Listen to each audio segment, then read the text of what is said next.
I want to thank Chairman Espaillat and the Congressional Hispanic Caucus for organizing this rally and press conference, and all the other great leaders from all the other caucuses. I am here today at the Department of Homeland Security to join my colleagues in demanding accountability for the indiscriminate mass deportation of non-criminal immigrants and killings of U.S. citizens and the United States, here in the United States, that have left our country less safe, from Los Angeles to Chicago and now Minneapolis. Accountability starts at the top, and that is why I'm calling on Secretary Kristi Noem to be impeached and removed from office immediately. Under Secretary Noem's leadership, ICE and CBP have presided over widespread civil and human rights violations, including violent and unlawful arrests, the targeting of non-criminal immigrants, the repression of citizen observers and advocates, and inhumane treatment and conditions inside detention centers. Last year was the deadliest year in over 2 decades, with more than 56 people dying under the custody of ICE and CBP. Families and advocates have raised serious concerns about medical neglect, inadequate care, and unacceptable conditions inside detention facilities.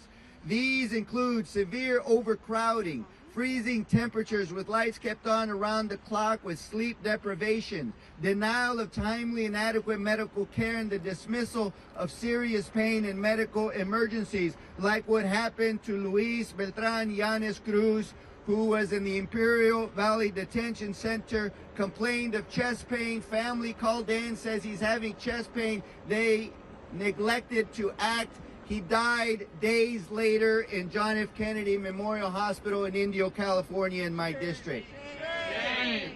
As a member of Congress, I have a constitutional duty to conduct oversight of federal detention facilities. Yet I have now been denied entry to Adelanto Detention Facility twice, even after adhering to their own policy requirements, when as a member of Congress, by law, I am not required to do so.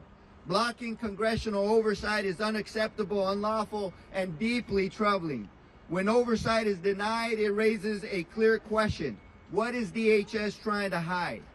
If they are willing to behave violently and publicly toward non-criminal immigrants and U.S. citizens while the cameras are on, we must ask what is happening inside detention facilities behind closed doors and beyond public view.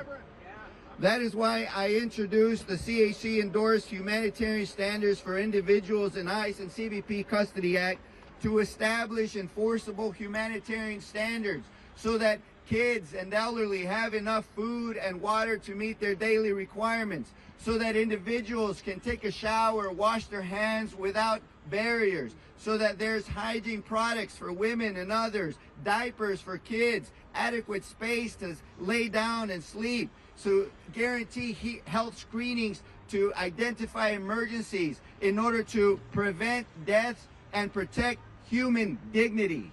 Kristi Noem has failed. She has made our country less safe and has violated citizens' due process due to prevent and protect human dignity. She has made our country less safe and more dangerous. When U.S. citizens are driving and pulled over by ICE or CBP, demanding violently to show proof of citizenship, to show them their papers, then anybody who is quote-unquote suspect by the authoritarian regime can be pulled over. And for this, she must be impeached.